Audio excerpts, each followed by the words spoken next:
ரொம்ப ரொம்ப மகிழ்ச்சியா இருக்கு, ரொம்ப சந்தோஷமா இருக்கு. நான் இதை எதிர்பார்க்கவே இல்லை. நானு ரொம்ப சந்தோஷமா இருக்கு. என்ன சொல்றதுன்னு தெரியல, வார்த்தையே இல்லை. பேச்சே வரல, அந்த அளவுக்கு எனக்கு வந்து திக்குமுக்கா இருக்கு. இன்னைக்கு வந்து மிஸ் பிள்ளையாரிக்குப்பம் அழகியா வந்து நான் இருக்கும்போது எனக்கு ரொம்ப சந்தோஷமா இருக்கு. இதுக்கெல்லாம் காரணம் வந்து இந்த மக்கள், பிள்ளையார்குப்பம் ஏரியாவுக்கு ரொம்ப நன்றி. அதுக்கு மேல வந்து எங்க grandma doctor K Sheetal Nayak, அவங்களுக்கு ரொம்ப தேங்க்யூ ஸோ மச். எனக்கு என்ன சொல்றதுன்னு தெரியல, ரொம்ப சந்தோஷமா இருக்கு. நான் பாண்டிச்சேரி தான். நான் பாண்டிச்சேரியில வந்து பனையடி குப்பம் சொல்லிட்டு ஒரு கிராமத்துல இருக்கேன். நான் திருநங்கைகளுக்கு இன்னும் வந்து இங்க பாண்டிச்சேரின்னு பாத்தீங்கன்னா எஜுகேஷன் ஒன்றும் நல்லா கொடுக்கலாம். அதே மாதிரி ஜாப்ஸ் வேகன்சி வந்து ஒரு போட்டோ வந்து பேஸ் பண்ணி வந்து இன்னும் கொடுத்தா நல்லா இருக்கும். ஏன்னா எல்லா ஊர்லயும் பாத்தீங்கன்னா, தமிழகத்துல பாத்தீங்கன்னா திருநங்கையில வந்து ஏதோ ஒரு இடத்துல வேலை செஞ்சுட்டு வராங்க. பாண்டிச்சேரியில பாத்தீங்கன்னா கவர்மெண்ட் ஜாப்ன்றது ரொம்ப கம்மியா இருக்கு. அதை கொஞ்சம் ஏற்படுத்தி கொடுத்தா நல்லா இருக்கும். அதை விட வந்து இன்னொரு முக்கியமான ஒரு விஷயம், திருநங்கைகளுக்கு இலவசமா ஒரு வீடு வழங்கினா இன்னும் நல்லா இருக்கும்னு நினைக்கிறேன். இதெல்லாம் வந்து கவர்மெண்ட் செஞ்சு கொடுத்தா ரொம்ப சந்தோஷமா இருக்கும்.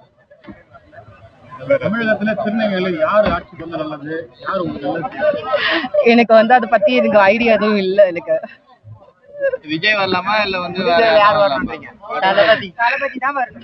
தளபதி. புதுச்சேரியில எப்படி சொல்ல முடியாது, இதுக்கு முன்னாடி வந்து நம்ம ஆட்சி பண்ணிருக்காங்க. சோ திருநங்கைகள் மக்களுக்கு நிறைய சேவைகள் எல்லாம் செஞ்சிருக்காங்க. சோ அது மக்கள் வந்து முடிவு எடுக்கிற விஷயம் தான். இந்த நான் தளபதி வந்தா கொஞ்சம் சந்தோஷமா இருக்கு. பாண்டிச்சேரியிலும் நான் இதுக்காக எவ்வளவு கஷ்டப்பட்டிருக்கேன். நான் கஷ்டப்பட்டதுதான் இது எனக்கு வின் பண்ணது. எனக்கு ரொம்ப சந்தோஷமா இருக்கு. இதுக்கு மெயின் காரணம் யாருன்னு பாத்தீங்கன்னா, எங்களோட திருநங்கை தலைவி டாக்டர் ஷீதல் நாயக் அவர்கள் தான். அவங்க இல்லைன்னா நாங்க இந்த இடத்துல யாருமே கிடையாது. எங்களுக்கு இந்த அளவுக்கு பாண்டிச்சேரியில உள்ள திருநங்கைகளுக்கு இது வரைக்கும் எந்த ஒரு கவர்மெண்ட் சப்போர்ட் எதுவுமே எங்களுக்கு கிடைக்க மாட்டேங்குது. அவங்க ஒரு சகோதரன் சமூக மேம்பாட்டு நிறுவனத்தின் மூலமா தான் எங்களுக்கு திருநங்கைகளுக்கு எல்லா சப்போர்ட்டுமே வாங்கி தராங்க. அது மட்டும் இல்லாம சுய உதவி குழு, அக்னி சிறகுகள் ஃபெடரேஷன் சொல்லி சுய உதவி குழு மூலமா திருநங்கை தொழில் பண்றதுக்கான பான்லே ஓபன் பண்ணிருக்காங்க. அது மாதிரி நிறைய பியூட்டி பார்லர் ஓபன் பண்ணிருக்காங்க. நிறைய விஷயம் பண்ணிட்டு இருக்காங்க. இன்னும் கவர்மெண்ட் சப்போர்ட் வந்து கொடுத்ததுன்னா எங்க சகோதர சமூக மேம்பாட்டு நிறுவனத்தின் மூலமா இன்னும் நிறைய எங்க திருநங்கைகளுக்கு வந்து இன்னும் நலத்திட்டங்கள் நிறைய வரும். அது மாதிரி இன்னொன்னு பாத்தீங்கன்னா, இன்னும் பாண்டிச்சேரியில வந்து எங்களுக்கு இருக்கிறதுக்கு இருப்பிடம் கிடையாது. எல்லாருமே நாங்க வாடகை வீட்டுல தான் இருக்கோம். எங்களுக்கு சொந்தமா ஒரு மனைப்பட்டா வழங்கி அது வீடு கட்டுறதுக்கான லோனும் எங்களுக்கு கொடுக்கணும்னு இந்த இடத்துல நான் கேட்டுக்கிறேன்.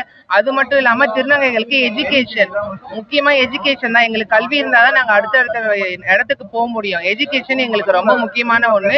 எங்களுக்கு எஜுகேஷன் பிளஸ் எஜுகேஷன் முடிச்சவங்க எவ்வளவு திருநங்கைகள் வந்து இன்னைக்கு கஷ்டப்பட்டுட்டு இருக்காங்க. அவங்களுக்கு எல்லாம் நல்லா அவங்க படிச்சதுக்கான ஒரு வேலை கொடுத்தா இந்த பாண்டிச்சேரி கவர்மெண்ட்டுக்கு ரொம்ப தேங்க்ஸ் சொல்லிக்கிறேன். அவங்களுக்கு சீக்கிரமா எங்களுக்கான நலத்திட்ட உதவிகளை பண்ணணும்னு சொல்லிட்டு வேண்டி கேட்டுக்கிறேன். இது வந்து எனக்கு ரொம்ப சந்தோஷமா இருக்கு. இது வந்து நான் யாருக்கு தேங்க் பண்ணணும் பார்த்தா, முன்னே எங்க அம்மா அப்பாவுக்கு தான் சொல்லணும். என்னை இந்த அளவுக்கு ஏத்துக்கிட்டு, நான் திருநங்கையா இருந்தாலும் என்னை இந்த அளவுக்கு ஏத்துக்கிட்டு ஃபேமிலியே என்னை படிக்க வச்சு நான் இப்ப ஒர்க் பண்ணிட்டு இருக்கேன். நான் இன்னும் மேலும் மேலும் நிறைய ஸ்டேஜ் ஏறி வின் பண்ணணும்னு சொல்லிட்டு நான் ஆசைப்படுறேன்.